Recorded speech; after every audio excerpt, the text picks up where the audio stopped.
Hello, guys.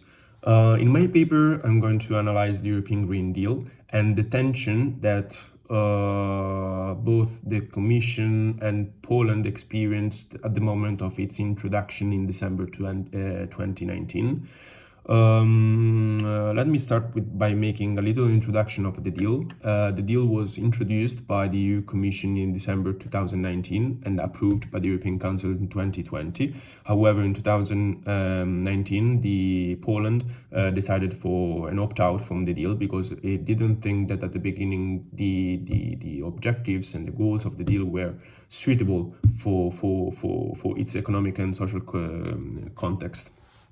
In the first section, I'm going to explore how values such as sustainability and economic security, which are the values that I selected, and their interpretation create varying responses towards the deal objectives, particularly between the Commission and Poland.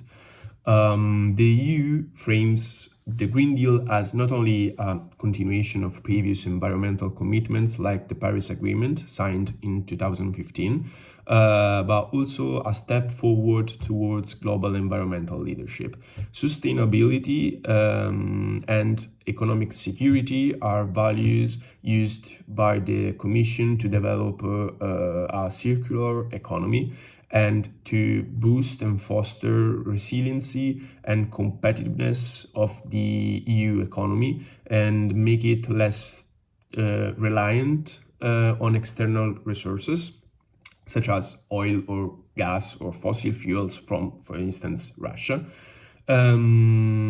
However, despite the fact that the deal aim also at protecting existing industries and support the development of emerging sectors crucial for the future of our economy, the deal also underscore a lack of instruments to achieve these objectives and ensure that the burden of the transition will be balanced among the citizens and the member states.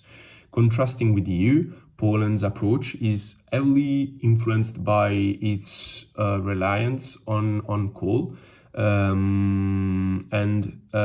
Also Poland believed that these two values, sustainability and economic security, need to go hand to hand.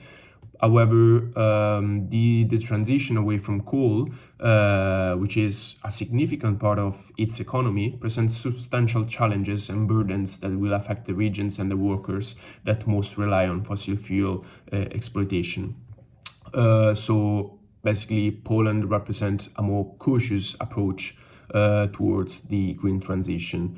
In Poland, for instance, economic security is closely tied to maintaining the economic stability provided by traditional energy resources such as coal or lignite.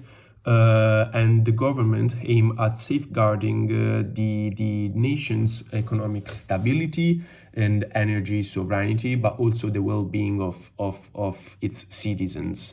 However, while both the EU and Poland prioritize sustainability and economic security, they apply these values differently. As I said, the EU is more focused on the advancement of technology for the development of a circular economy, while Poland is prioritizing mainly the well-being of citizens and the protection of their traditional economy. For what concerns the tools that I selected Weber and Van Middelaar. For the Weber part, I'm going to analyze the intervention of Ursula von der Leyen in the European Parliament in December 2019 and also a debate which was held by the High Representative of Foreign Affairs and of Foreign Security Policies, Josep Borrell, in 2020.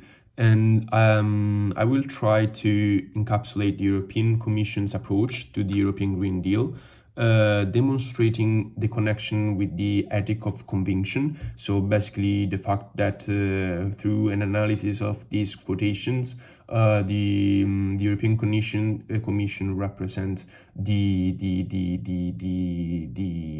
ethic of conviction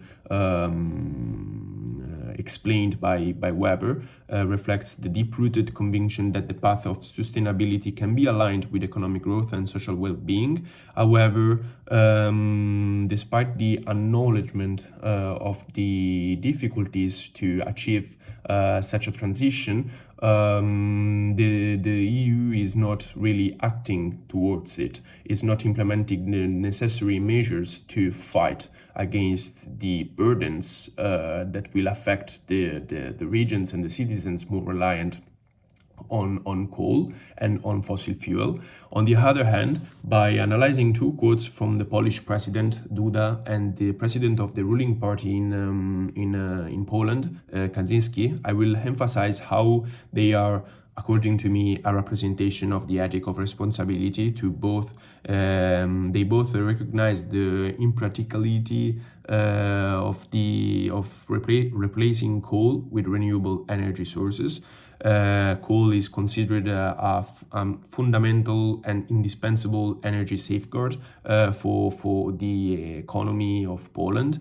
And Kaczynski also take a step forward by underscoring the fact that the EU strategies in these terms is considered as a green communism, illustrating a deep concern for socioeconomic repercussions.